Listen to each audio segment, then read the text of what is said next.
welcome back to Movie Reel. I'm your host, Kevin Tracy. And I'm Samantha Tomlinson, and I don't know, am I your sidekick or your equal villain partner or your villain? Who knows? But it's a Marvel slash superhero month, so I guess we'll find out. Indeed, we are. And let's get back into a movie that I don't think I've seen in probably 15 years. That being the first X-Men movie, which I totally forgot how old this movie was when I watched it. There's not, yeah, Yeah. there's not a lot in this movie that dates the movie, at least not that I can directly remember. But it was just really kind of a weird blast from the past watching this, because this movie came out in 2000, which I when I was rewatching this movie, I thought this movie came out in 2003 or something. Apparently, I thought that too, yeah, and I was like, where am I getting 2003? And then I realized, oh, it's because I guess the second one came out in 2003, yeah, and one of the yeah. sequels came out like 2 years after the first one. Was that's an odd gap between movies, but oh well, because I was thinking that from what because I it's remember, the like, second one picks up immediately where the second one, or the first one picks up where the oh my god, the second one picks up where the first one left off. Wow, I total word vomited that one. yeah, yeah. Wait, it does. It just picks up right when it left off, and it took. not, not Did not they not not? not right where it leaves off. There's a fair amount of time. I just remember there's a scene where Mystique manages to break Magneto out of the same prison that we see at the end of this movie. I mean, spoilers if you don't know that, but I mean, this is a 22-year-old movie. If I'm spoiling this for you, then that's your own fault. um, Uh, I had never seen this movie. I've never seen an X Men movie. I don't know this side of Marvel that well. I've seen Deadpool, and even then, I remember when that came out. Like, I think the first X Men related movie I was aware of was Wolverine, was X Men Origins, and oh, I didn't. what a sour note to start on. No, I didn't see it. I never saw it. I just Oh, like okay. I remember when it came out, and I remember when I was watching Deadpool for the first time. My sister was like, "So the whole like a big kind of think of it like because Ryan Reynolds was Deadpool in that, correct? Like he was in X Men, and she was like, Yeah. the kind of sort of joke here is just pretend that never happened, or that's not this is the real Deadpool, and that's like a different, like, ignore that, basically, like that's Yeah, kind of the joke. yeah, the whole joke is that he literally goes back in time and erases his own shitty timeline of these movies were a mistake and just kills himself in those movies.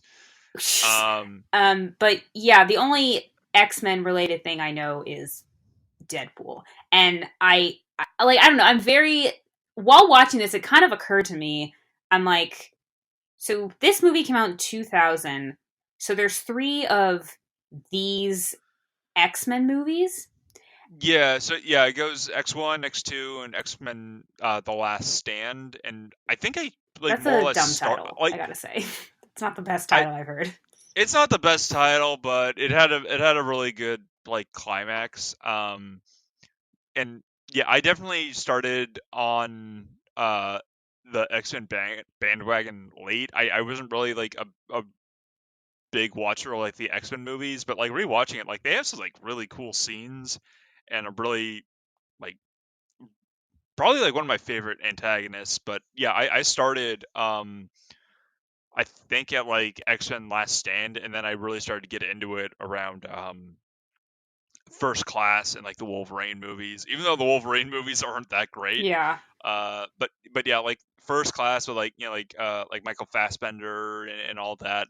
I definitely really got into that series, and it is kind of weird because they're separate timelines, but in one of the movies, I think it was Days of Future Past, they send Wolverine's consciousness from the future to his past body, What?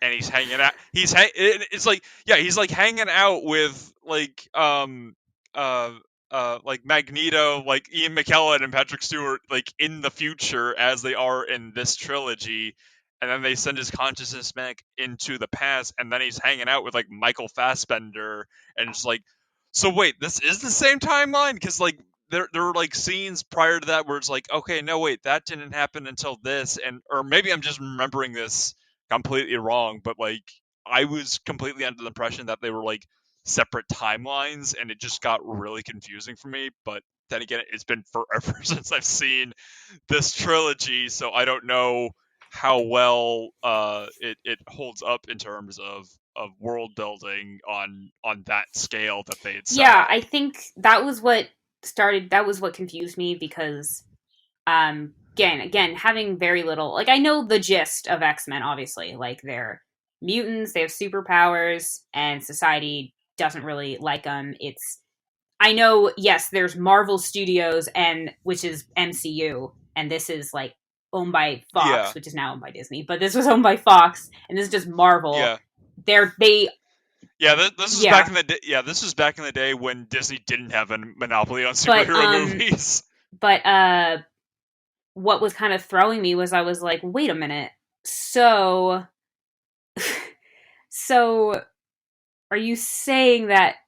Okay, this. I'm sorry. Okay, like Hugh Jackman has played Wolverine for like what almost. I mean, I know he recently retired from it, but like almost 20 years, Yeah, and that yeah, was just kind of. I think that's what was like really kind of shocking me because I'm like it's not like how there's multiple Batmen or Batmans, or how there's three yeah. or how Batman's. there's three different Peter Parker Spider-Mans. Like there's only one Yeah, Wolverine, and is it because they just really like yeah. Hugh Jackman's performance that they made it work to keep him in, like, is it what, Apocalypse and Days of Future Past and stuff like that, or did it make more sense just for that Yeah. Wolverine? Like, is it this is all within the same? I know he said he I travels back in time, but this is all within the same timeline. so yeah, I think they more or less like, and yeah, you're right. Like as far as like him performing, like aside from like a few like voice acting credits and like TV shows and video games, it's been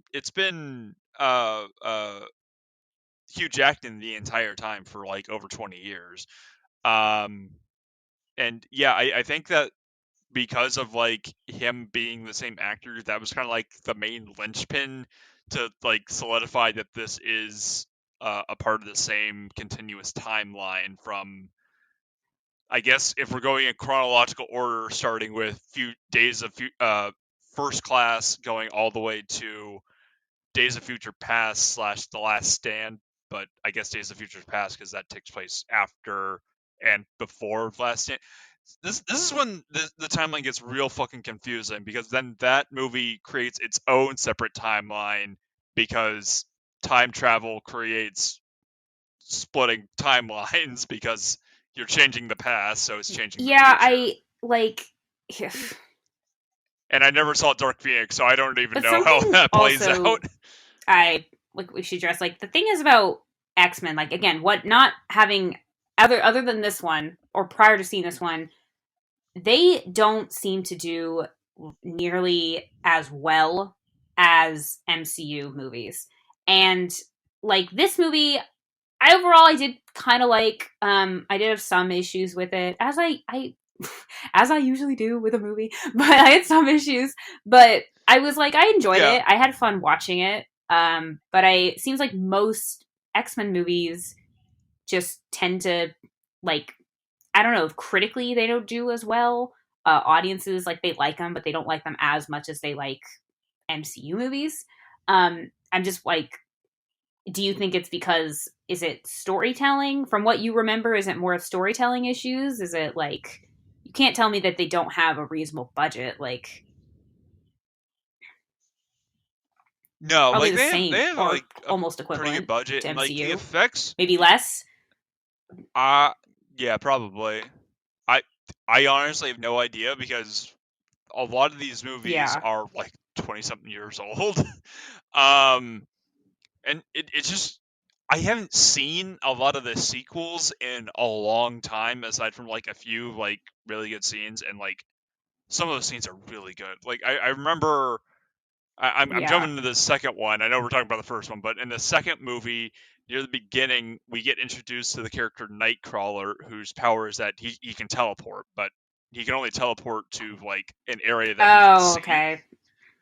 And there's a scene where Magneto is somehow managing to mind control him, and he has him go into the White House through a tour, and it's like his whole thing is to assassinate the president, and it is like the coolest set design fight scene I've seen in a long time. It is so wildly creative because like he's like running into like a hallway, Secret Service is chasing him, and then he blinks out of existence. It's like, where to go? Target's on the loose, and it gets to a point where the president is like trapped in the Oval Office with like 20 like armed guards, and they just hear like this like constant like poofing and zapping in the room next to them with like gunshots, where there's like 10 other guys just holding the fort down, and a bunch of smoke starts seeping out under the door because whenever he like teleports, just a cloud of smoke appears. And when they open the door, the room is just completely like you can't see anything through the cloud of smoke because of how much he's teleported. It's like that is so I've cool also and just so noticed, intimidating at the like, same time. it seems like X-Men people just aren't as, like, I don't say people aren't into. I know, I'm sure, like, I know there's people that truly, truly love it, or they love it more than MCU, and that's perfectly fine. I just remember, like, a couple years ago when there was suddenly, like, maybe it was because, like, Netflix and Marvel had, like, a deal, and so we got, like, Daredevil, which was really great, and Jessica Jones and Nick Cage, not Nick, sorry, Nick Cage, Luke Cage, and, Nick Cage, Iron I'm reporting for service. Iron Fist and stuff like that. But I just remember there I mean was, to be fair, Nick Cage did play in a Marvel movie, who was he? Oh right, Ghost oh yeah, Rider. yeah, yeah, yeah. Right. Anyway, but oh, I was wait, who did you say? I was thinking in Uh, Into the Spider-Verse. well, I mean, oh yeah, there was that, but That was, before that, he was Johnny Blaze in Ghost Rider. that's a Marvel movie. Yep, that's Oh, Marvel. oh, okay. Yeah, Um, Ghost Rider and Ghost Rider 2: Spirit of Vengeance, which is a weird movie from what I remember. okay. Um, but I forgot what I was. Oh yeah, okay. Anyway, I remembered there was suddenly, like, on Fox or whatever, there was suddenly this incline of X-Men universe movies, and I remember I had to look it up because I was thinking about it a while ago. Was it the show, like, Inhumans or something? And I remember, is that what it was called? Oh yeah, And I just, yeah. There was Inhumans, and I think there was one called Legion. oh well, Legion. I remember I tried I, watching. I wasn't that into it. It wasn't, like, bad. I just wasn't that into it. But there were a yeah, couple different shows, and, like, The Gifted or something was another one. And there's, like, New Mutants. There's, yeah. like, been a bunch, but, like, I remember.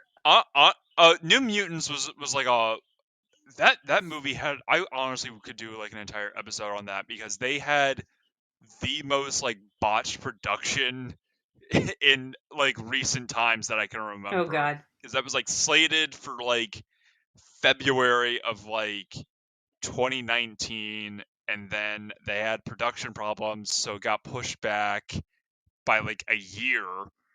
Um, it was originally going to be a horror movie, then they changed it to more of like whatever it is now to be kind of like a thriller, and it was just like it was like Apocalypse Now, where anything could go wrong did go wrong with that movie Oh, apparently. okay.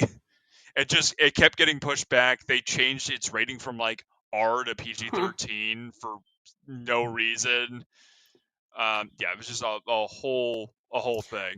But I remember for Inhumans, I think there was, like, I don't know, it was being talked about, like, maybe it was gonna be whatever. There was some, like, article I was reading, and I felt like I saw. I don't know. I feel like I saw a comment or someone said something. We're going, like, I don't remember what I was reading, but somebody made a comment going, "This show is still on." Like, nobody cared about it, and I feel like, and that's kind of how I feel like X Men. There seems like there's a lot to unravel with X Men, and it's not perceived uh, as well as MCU from what I've Yeah, gathered. Yeah, there it's I think I kind of had like that same kind of mentality because I wasn't a big X-Men fan because I for the longest time I didn't even when I was a kid like I didn't even realize that it was like a part of like Marvel. Like I knew it was owned by like the same company, but I always thought it was like the same thing. Like I'm trying to think of an example, like Power Rangers and Transformers. Like they're both owned. Actually, that's not no like GI Joe and Transformers because they're both owned by Hasbro, but like they don't exist in the same Oh, universe okay. except for like random crossovers and stuff like that. I thought like they were their own two separate like intellectual properties. I didn't realize that they all took place at the same time in the same universe. Yeah.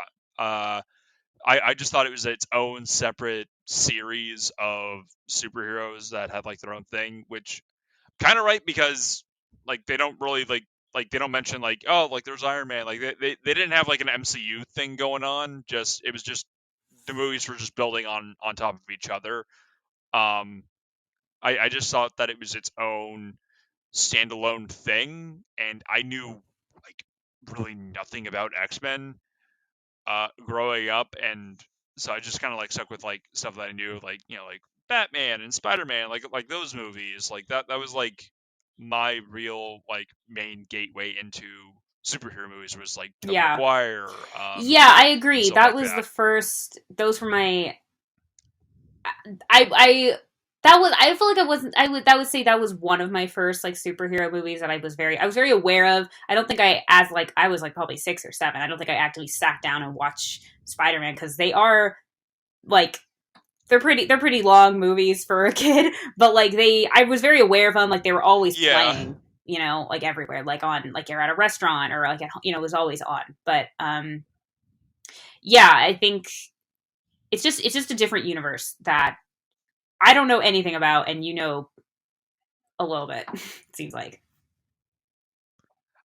I I know like surface level facts about X Men like at the time, and I've gotten a little bit better now after having seen the movies and like you know seen some like the like shows and read some like comics, but it's still there are still Yeah. major gaps of knowledge of the X Men that I have.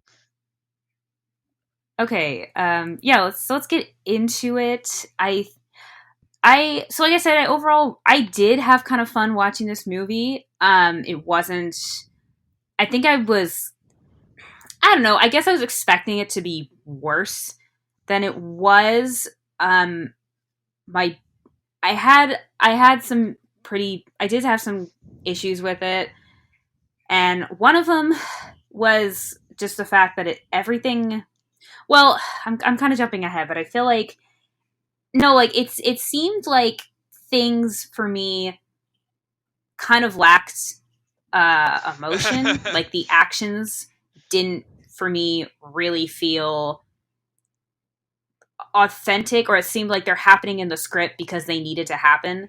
And that is insane, especially because there's a lot of room and play and spots for there to be emotion, Yeah. and we'll get more into it because there's one in particular that really stood out to me. But this movie also starts in a very emotional situation. It starts with a kid and his family being separated at a concentration camp.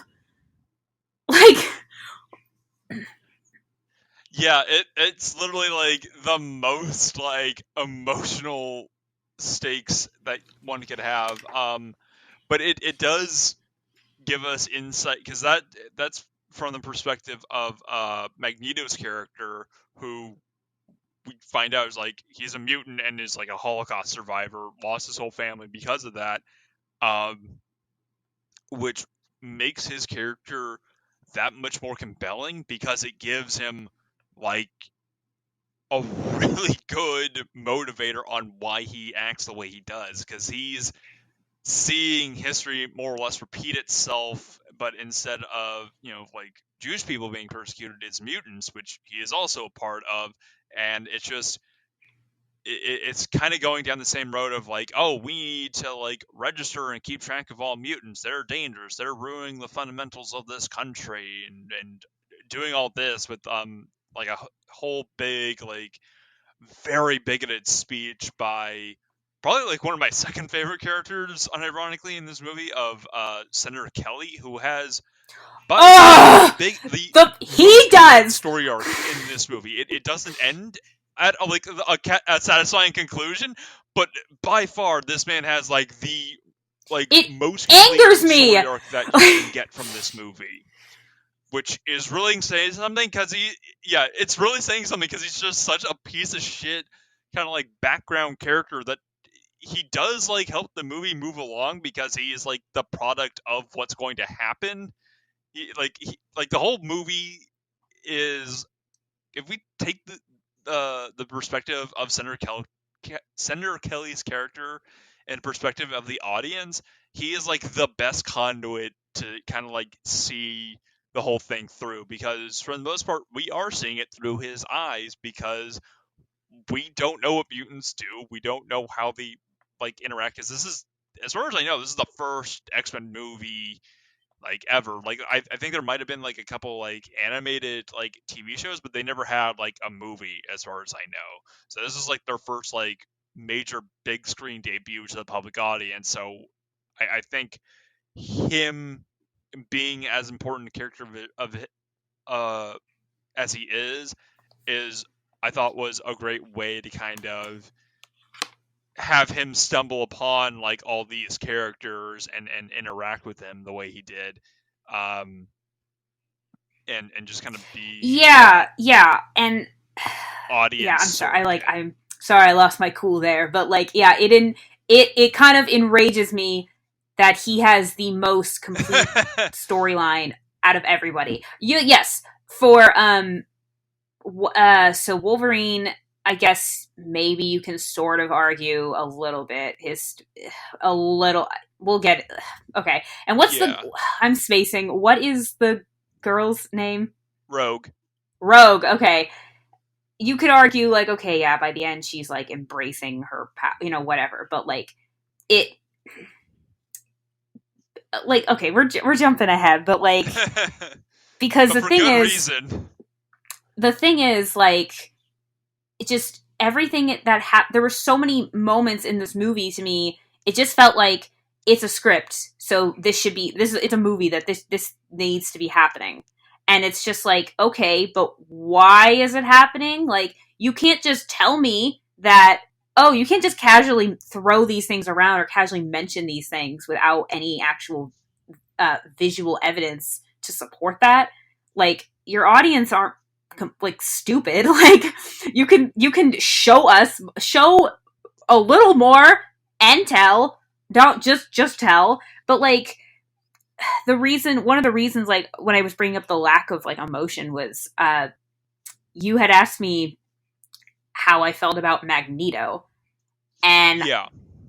to be honest, I was kind of with him, because like, like last year we talked about Captain America, and you were saying, and I've heard this said before, that Red Skull was kind of wasted and not used as well as he could have been. Yeah, absolutely. But I also think that I feel like as a villain, he was much more fun to watch, and I got more out of him.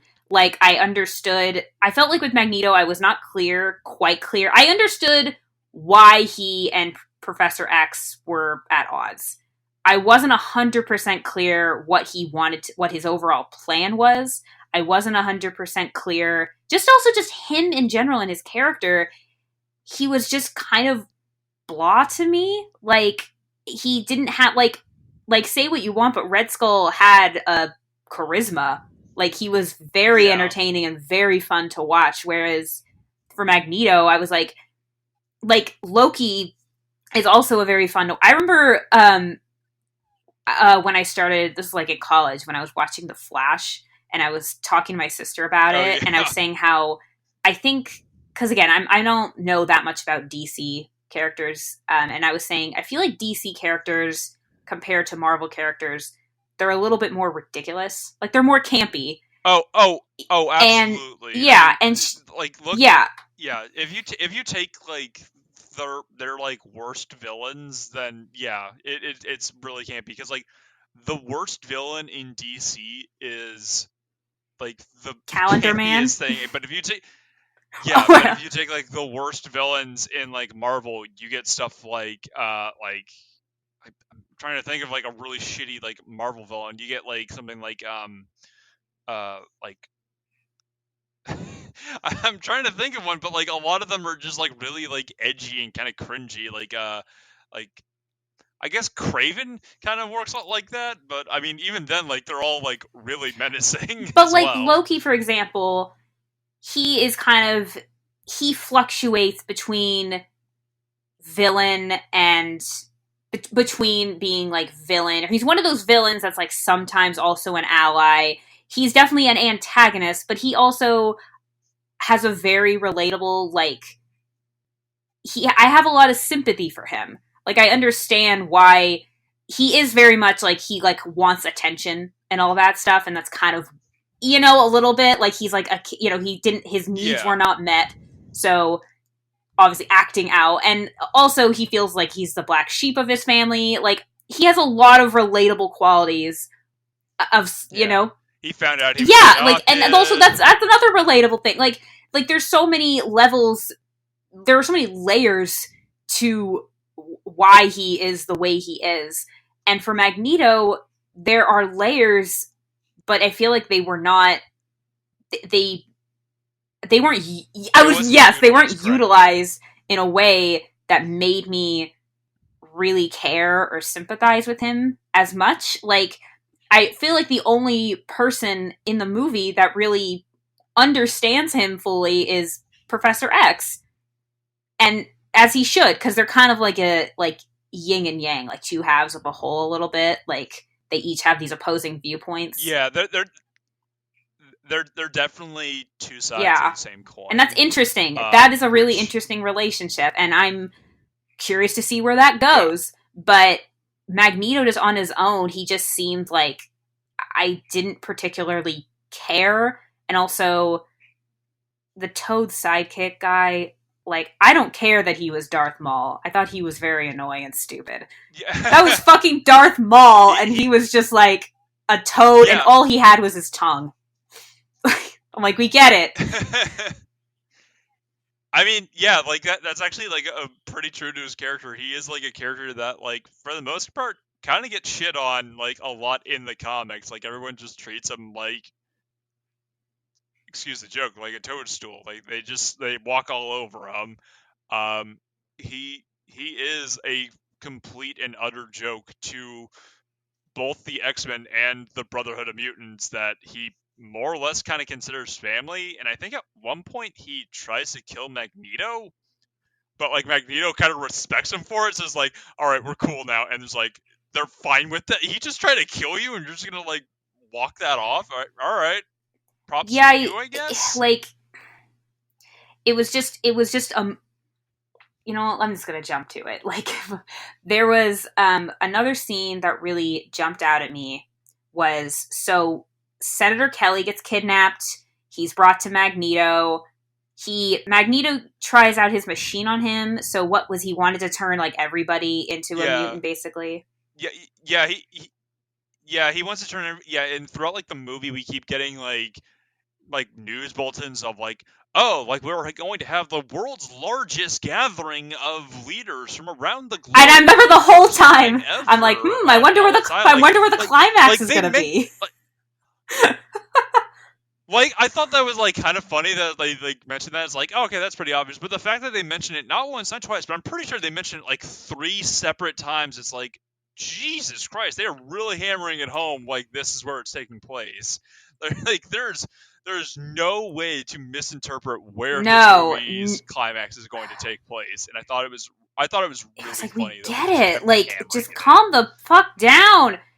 And it was like, just like, God. But anyway, he tries out his machine. He turns into, I don't know, like blob. Like, I don't know. I was like like jellyfish-esque. Like, he turns into, I don't know but he's like, he goes to he shows up on like at the school. So Professor Xavier's school for gifted youngsters. Yeah, And gifted basically, youngsters. because he Yes. says, like, if I go to a hospital, and they'll be like, oh, if you go to a hospital, they'll treat you like a mutant. And he's like, yeah, and yeah, which is ironic because he's pretty much just been advocating for like anti-mutant like laws, and like he's been like the biggest advocate for like mutant registration, which is why which I want to specifically targeted him. talk about that for a second, but I want to, yeah, but anyway, he has a scene. So Halle Berry is in this. This is a very pretty. Was Halle Berry? Yeah, was she famous by this point? Star-studded. Like, I know she won an Oscar a few years later. I mean, I don't. Okay, so yes, Halle Berry is Storm. Yeah. James Marsden is Cyclops. I wasn't really Jean Grey. I wasn't that. I forget. Like, that actress. She looked familiar. But I couldn't think of her. Famke Janssen. Okay. But and Bray Park as Toad. Come on. But anyway, there's a scene with Halle Berry and Senator Kelly, and he is basically, he's like, why? He asked, like, he asked her. Oh, it's like, yeah, like, are you afraid of normal people? And she said, or he's like, why don't you like normal people? And he said, and she's like, I guess because I'm afraid of them. And I really love that line, because it's like, yeah, it's kind of the same as like when you see a spider, or you see like a it's more afraid of you than you are of it. Like, but it's something we don't know, so we're scared of it. And that is interesting. She is scared, and it makes sense because, yeah, she has powers that can be deemed to some people as like good or negative, like violent, whatever. But they can do stuff to her that she can't. Like, she can be arrested. She can, there's a major level of discrimination because she has this gift. And the fact that she's scared of them because she knows that is like really interesting. And I think even Senator Kelly, that was interesting. So that's why him kind of realizing they're scared of us too. And that's when he dies, pretty much. And that's the end of the most completed story arc in the whole movie. Yeah, he basically ends with like a deeper level of understanding. It's like, oh, they're people just like us. It's like, yeah, no shit, it's like he literally ends on like the ironic note that like, oh, I finally understand now. Like, you're people, and you're just like us. Like, it ends on that note of like, all right, well, I fully understand now. There's no point in me sticking around. And he just like dissolves into like a puddle of water or something. And it's like, really? That's the note we're ending on?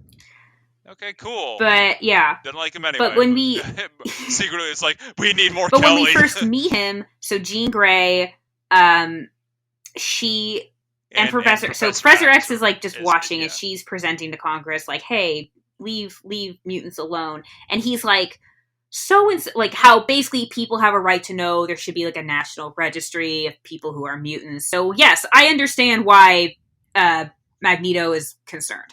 That's fair. That is very fair. Yeah. But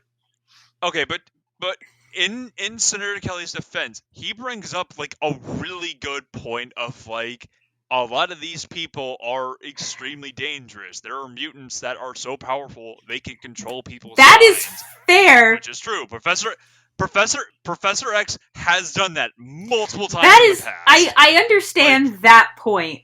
If like they're violent or whatever, or they have whatever. But he makes the dumbest argument, I feel like, because he says, so and so, she can walk through walls. Who's to say she can't just walk through walls in a bank and steal a bunch of money? I'm like, that's like, okay, yes, she has that ability. But my first thought was like, oh, she never has to open her door to like walk through, or like, like I was thinking in that like very minimal like effort on her part. And that it's like for his, it was like the thought of, so and so, she's got arms. Who's to say she can't pick up a knife and stab someone? It's like, yeah, like, that's a possibility, but you can't make that assumption just because someone there's no unless they are violent or have like a violent tendency, you can't make that assumption about someone. So I just thought his argument was so stupid, and that's like this literally what got people standing up. I know, but there are various mutants that like their entire power are just purely like offensive abilities. That is like, like there's like a kid. Ironically, I think his name is Spike. His whole power is that he can just create like these like basically like no like bone shards like out of his like skin that can like basically like are like projectiles, and he can stab like a people hedgehog. with them. Like, that's his whole thing. Yes, hedgehog or like, porcupine. Kinda. Yeah, I'm either or, but yeah, like basically like a porcupine, but like that, like you go into school with someone like that, I'm gonna be a little nervous too, because like on a whim he can just like pull out like a bone fragment, stab him with it, retract into his skin. No one's gonna find the murder weapon, and I'm there bleeding on the floor.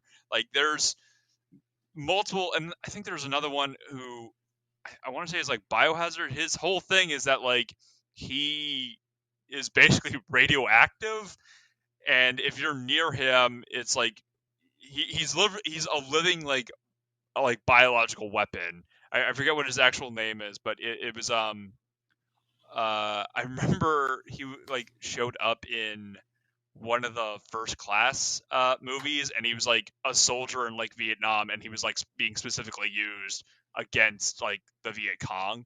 It's like, holy shit, okay. He's literally like Agent Orange. He was like a napalm like biochemical like weapon used in war. Like that's what a lot of the senators and congressmen like view mutants as, is like weapons of war and destruction. Like, okay, I understand both sides. I mean, it's the bottom line is it's just like not being subtle with the discrimination themes. Like, and I like, not at all. I don't know. I get the if it's someone who like I don't know. I just feel like his argument seemed to me very stupid. It was like, yeah, I guess, but I mean, sure, like she could walk through walls in a bank and steal a bunch of money, but also like, I don't know. I feel like it was just like that to me is a microscopic that's a power that's mundane enough that like you can't just assume like, oh, they're gonna do evil things with it because they can just walk through walls. They can pull off hilarious pranks, like, you know, maybe that's what they do. They just doing practical jokers or something. Yeah. Or punked. I don't know, but anyway. Okay, I think you just wait. I what? I did. I didn't even watch Practical Jokers. I was just trying to think of something relevant, or punked, or I never watched either. Actually, I was talking about punked. I never watched either. Like Impractical Jokers is at least recent. Punked, I don't think that's been a thing in, like. Okay, I don't even know. I don't know. I didn't watch either. I was just trying to think of pranking show, and those were the two that came to mind. But anyway, so. Oh my god. We should talk about Rogue.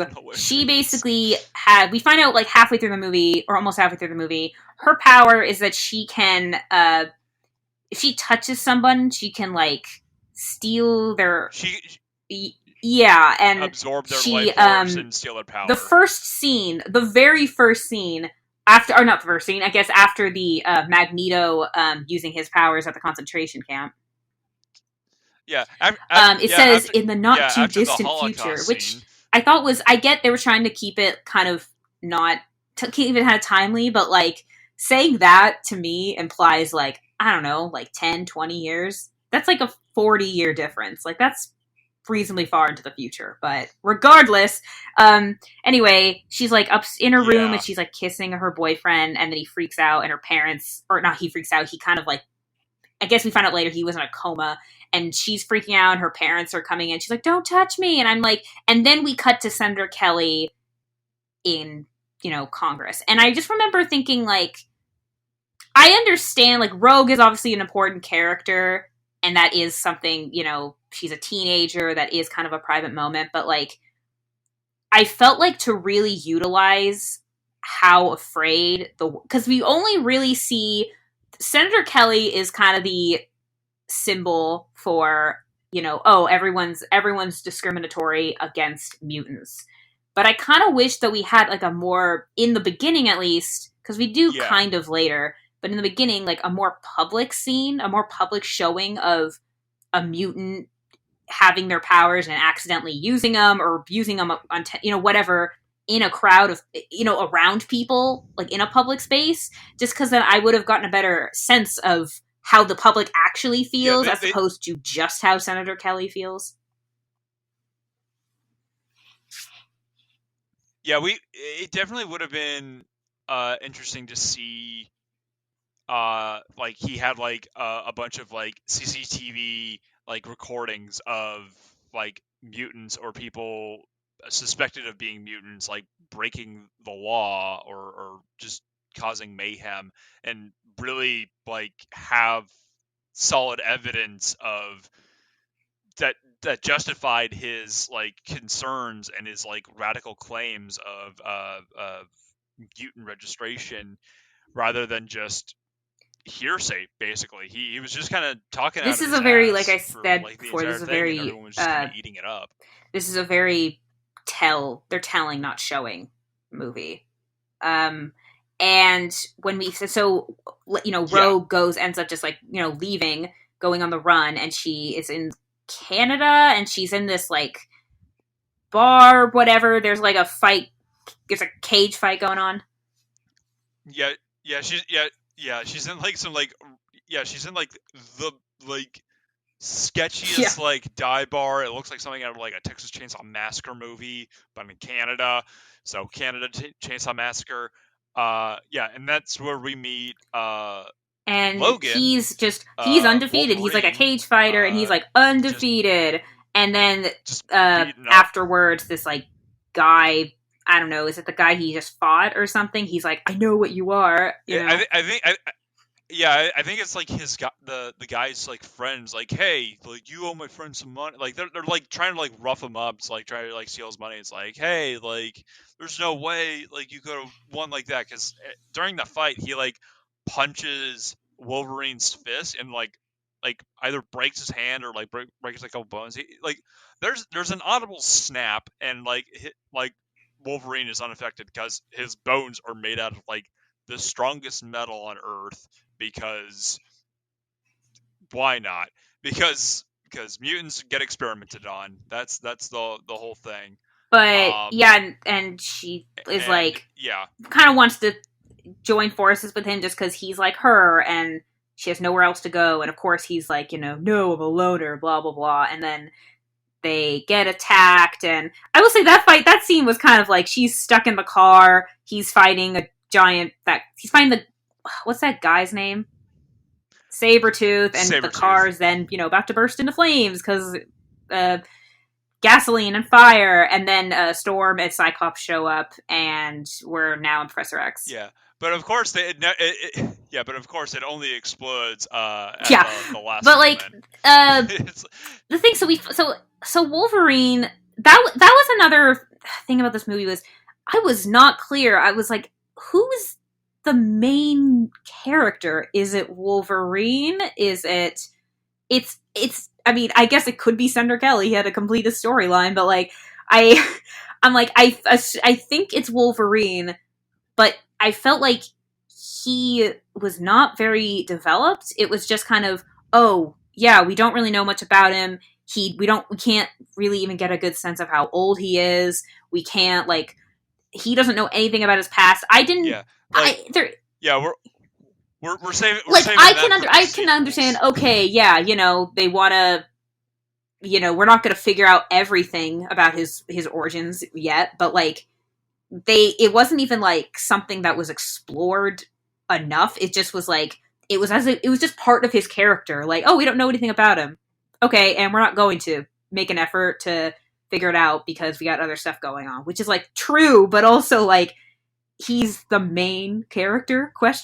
Like, shouldn't there be a little bit more, like, how does he feel not knowing anything about his past? like what is his, has he just been wandering around? Like how has this affected him not Yeah, knowing, having we any answers to himself?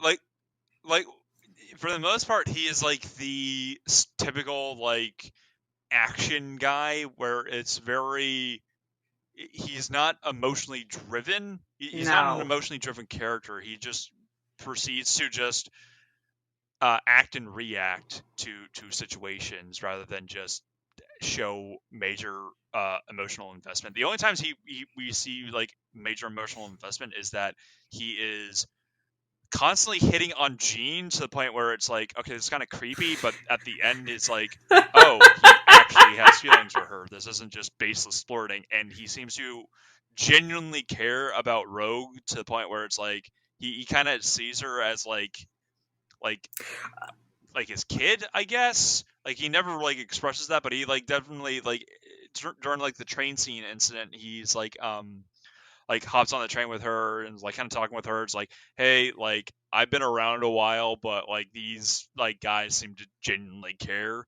about people like us. So, but if you want to go somewhere else, like I'll go with you. Like he's willing to go on the train with her to like go wherever she is going. Um, but I feel like you had a comment about Oh, not just the Gene not just scene. that, but like, so like later, he's being put in a room and he's like, where, asking Jean, he's like, where do you sleep? And she's like, down the hall with so Scott, so Cyclops. And I'm like, Scott. are they Yeah, together? Scott. There has been no evidence of that. And then I'm like, Yep. wait, or is she saying, just like Scott, I am also down the hall. Like they both live next to each other. And then I'm like, no, they're together. But like, and I guess that's kind of why Cyclops doesn't, I think Cyclops wouldn't like Wolverine regardless, but they just don't like each other.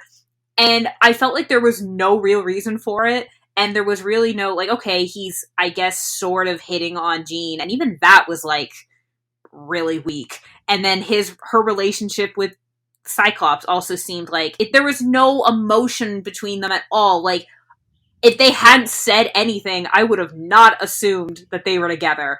Like, it was so stupid. And I was like, what the hell? And see, that was just another thing. I'm like, oh, there needs to be, yes, he wants to have a love, there needs to be a love interest. Okay, Jean Grey, fine. But like, there was no, like, I genuinely was surprised when I found out she was with Cyclops. If anything, I would have thought he and Storm were together because they're together more because they go out and run like Professor X's like errands and stuff, like, and go get, say, whatever, and like they spend more time together. They're like partners, so there was more evidence for that than it just was like what. And so I didn't feel that there was really anything between Jean and Logan. And then at the end, when she says like that's where they saved Rogue at the very end. She's like, I think she's taken with you. And I'm like, what? And then he's like, tell her I'm, interested in someone else, or I care about someone else, and like kisses Jean's hand. I'm like, also, what? Like, and then when he's about to leave and he and Rogue talk for a minute, and there was more tension between him and Rogue than there was between him and Jean, which was really creepy. But also I was like, just what? I was like, so I was just, what? I can't. It kind of makes sense because in the comics, like, didn't you say he like, I remember, he sleeps with everybody? Like Wolverine is like a total man whore. Like he like has like an affair with Jean, I believe, while she's still with Scott and while Scott's still alive. I think him and Rogue at one point, him and Mystique for sure. I think it was also confirmed that he was bi at one I was point, about to make a joke. I like, oh, and he even tried it once with Professor X, and then no, like I can't remember. It was like some like side character, if I remember correctly. But okay, wow. Yeah, like he had a relationship with like a guy at one point, I believe. Wow, okay. Mixing up with another character, because I know in the comics, Bobby Iceman, who's in this movie, who has like kind of developing romantic feelings for Rogue. In the comics, I think in the new continuity, that character's just gay now. That's interesting. Yeah, like there's a lot of relationship drama in that school. Just like outside of the movie, it is crazy. But yeah, just whatever. It was just really. yeah. I mean, great, cool, like diversity, but like I was just like for this movie, I was just like, what there was more tension between him and Rogue. As well, one, they've spent way more time together. He can understand what she's going through more than pretty much anyone else. But also, what is the tension? I'm like, if it isn't romantic, because that's kind of creepy. I feel like it's definitely not on his end because he's like in his 30s and she's like 17. But like, it was just more. I just thought it was creepy and hilarious that he's way more into Jean, but there is more of unknown tension between him and Rogue, and that was unsettling. But it also kind of makes me laugh. Yeah, it is. It's weird. It's just weird. Really? Yeah. Oh yeah, it's super weird. But I think it kind of. I think it's time to kind of jump into our main finale for this. Of is this real? Wait, so Sam, sorry, really quick. There's something we did not talk about that we need to talk about. Oh, it's important. When you said the finale, so you know the whole we've been talking about the whole like ending of this movie is very obviously going to be like at that big like thing that's happening. Oh God, yeah. I wanted to forget about this because it was so. This honestly like. And go ahead. We're having like there's like a fight scene with like Wolverine and Mystique, and I will say actually there was a scene in this that I genuinely liked because I was genuinely unsure of what I was seeing. So Mystique obviously can like shapeshift, and at one point she looks just like Wolverine. So of course, which is the real Wolverine? And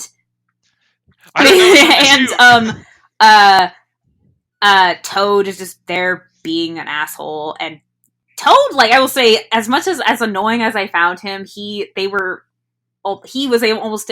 he could easily have defeated all of them. But like Storm then goes to Toad and she says it's kind of the equivalent of what was that line in Blade that some motherfuckers always. It was the equivalent of that.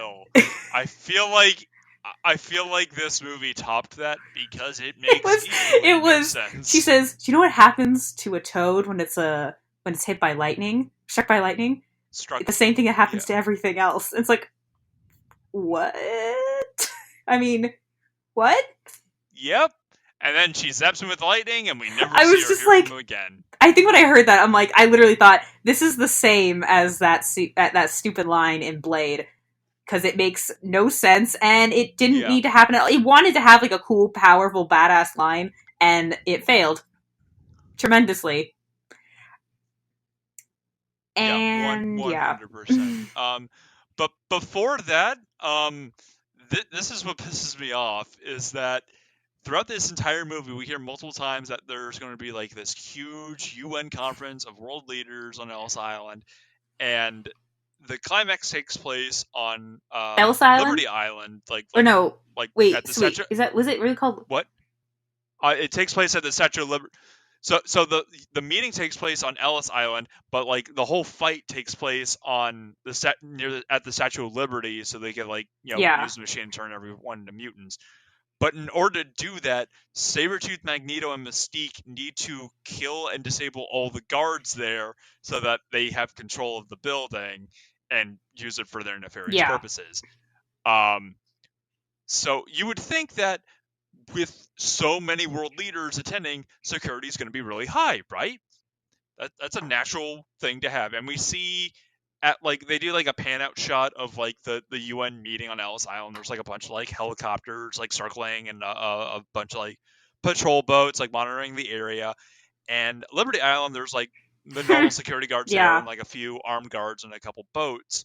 And they should have won. Like there was no fucking reason, and this makes no sense to me that like Toad should have just gotten lit up as soon as they saw him, and so is Sabretooth. Those two stand out in a crowd so hard that it made no sense. And we see Toad literally Goomba stomping a couple of the guards, just Mario curb stomping Oh them my from sky Sky high. High. And Oh God. it made no You just sense. dated yourself. Uh, But you did it to make a better yes, I point. did. Proceed. Yeah. Yeah, it made no sense. So yeah. So Sam, do you think this No. movie is Like, real? I called bullshit on just so many. Like, there were just so many things that happened that I'm like, I think, okay, there was one scene we didn't talk about, but there was one scene that I totally immediately called bullshit on was when how Cyclops wears sunglasses. So he has, like, what, laser eyes or something? Like, he can't open his eyes without, I don't know, burning people. I don't know, whatever. He has laser eyes, and he's wearing sunglasses through the whole movie. But when he goes Yeah. out in public, uh, he's wearing his like weird visor sunglass eyes. I'm like, really? What is it like? Does that? I mean, is that Yeah. better for his what he's about to do? Like, you're out in public and you guys want to be inconspicuous. Like, you're not even trying. Like that, I thought was lame. But the real, I just felt like again there was a lack of like emotion and like there was could have been more emotion. There could have been more sympathy, but also there was the other scene I called bullshit on, which I just thought was insanely stupid. Was at the very end of the movie. Senator Kelly is taking like he's retreating on his whole stance and at this conference, and he's walking away, and the X-Men are watching this on the TV, and then uh Senator Kelly looks at the camera and his eyes change. It's not him, it's Mystique. And I'm like, really, Mystique? You pretended to be Senator Kelly's like secretary or assistant for a long time in order to like kidnap him successfully, yet you just casually change your eyes while on camera. And I know they needed to have like obviously the X-Men know, but that was the laziest way because that is such bullshit. There's no way she would have been that sloppy. I just like Yeah, it was definitely like they needed a sequel bait more than what they already I did, but think it was this just whole concept really is just so lame. interesting, but I felt like there was just a lot of things that I was like, what?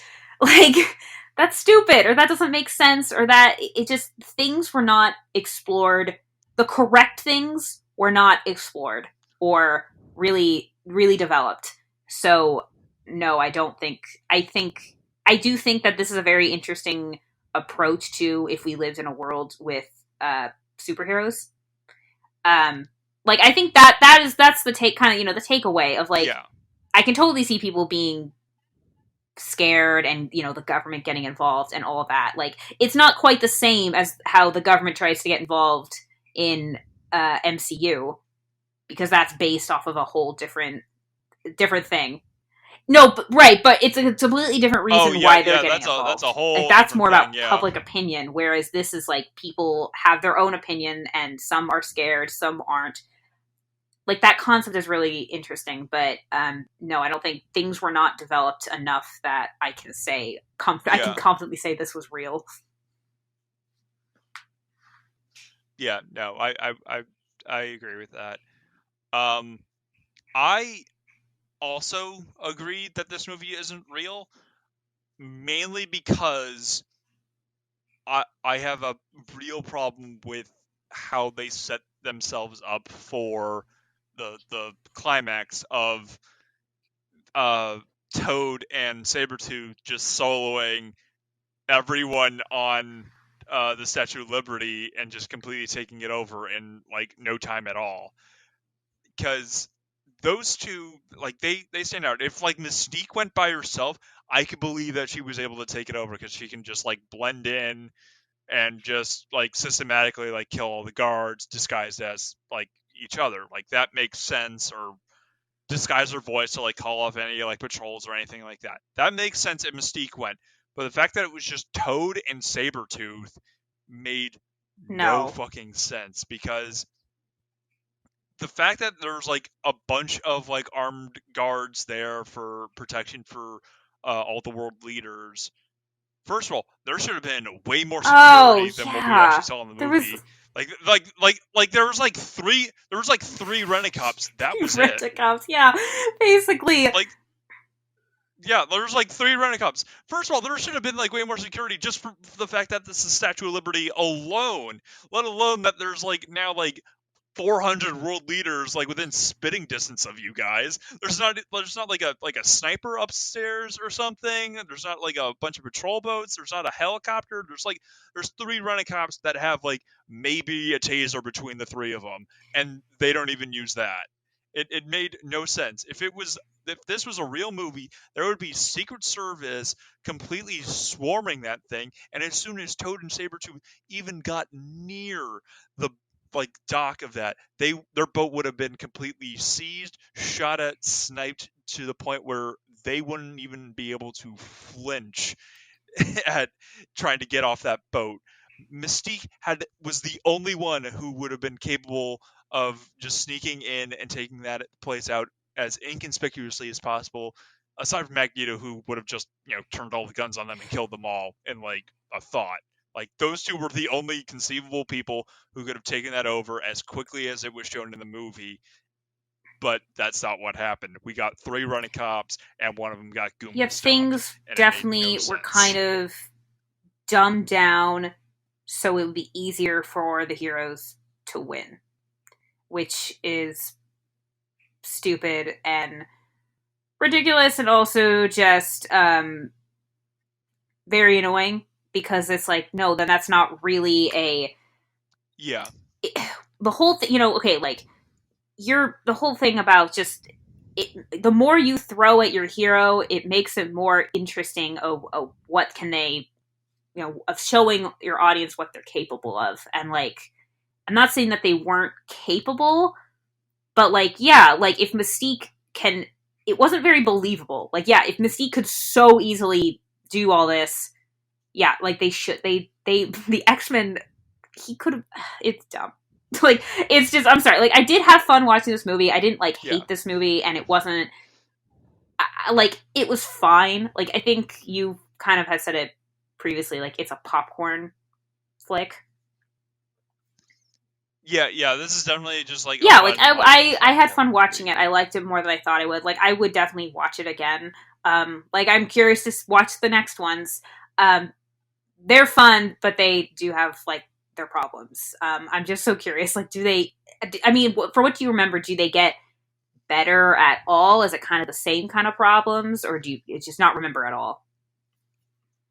I don't remember the original X-Men movies that well. I only remember like I said before, like a couple scenes here and there that like really stand out and really like make the movie really cool, like like the Nightcrawler scene. And I just remember the climax of the third one where they're assaulting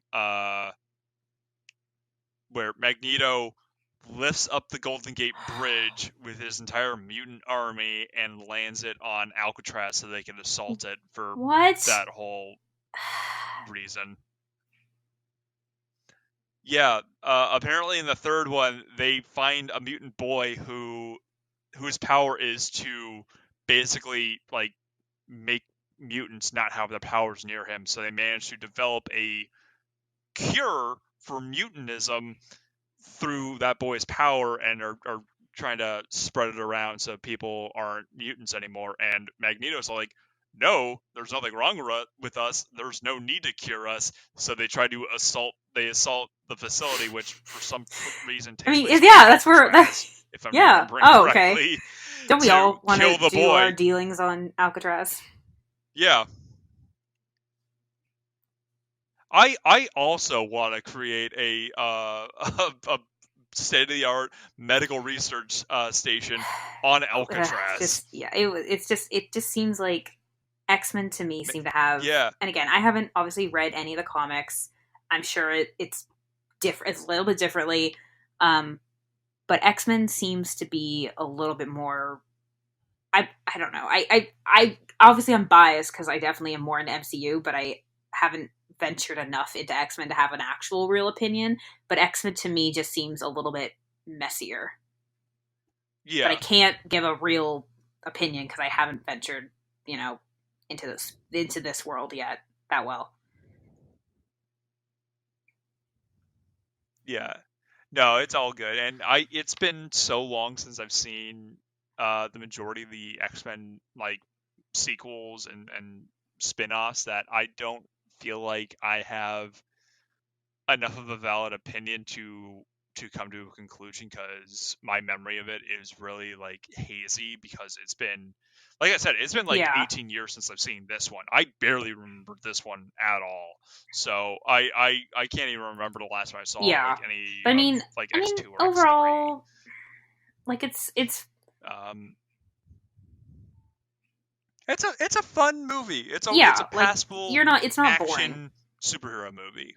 Yeah, Yeah, no, you will be entertained throughout this movie. It's just there's enough problems don't that make the movie don't make the most sense, but it's still enjoyable enough that it doesn't right. ruin the movie for you. Um, yeah. So I think that's it for Um, X Men.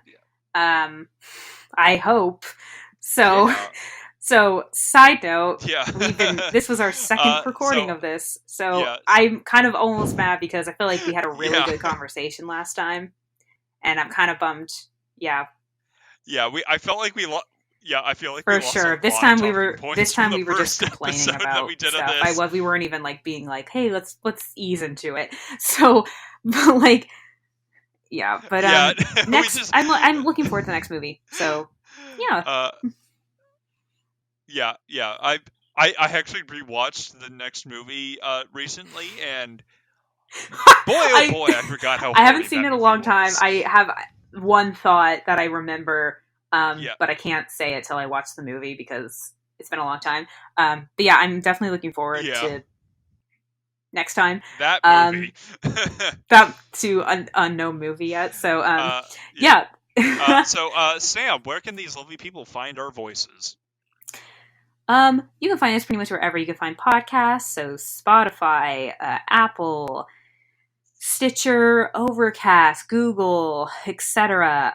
YouTube, it's not up to date. I apologize, but we are also on YouTube. Please also follow us on Instagram. Um, yeah, wherever you watch, listen, like, subscribe, follow, leave a comment. Preferably a nice one, like if I can make a request.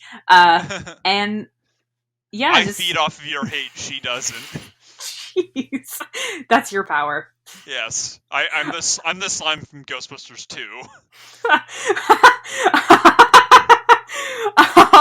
So yeah, we are almost done with Marvel / superhero month. So just keep listening. Yeah, it's been fun, and it's Yeah. gonna keep staying fun. What an ender. So that being said, I'm Kevin Tracy. I'm Samantha Tomlinson, and you've been listening to Movie Reel. Bye everybody.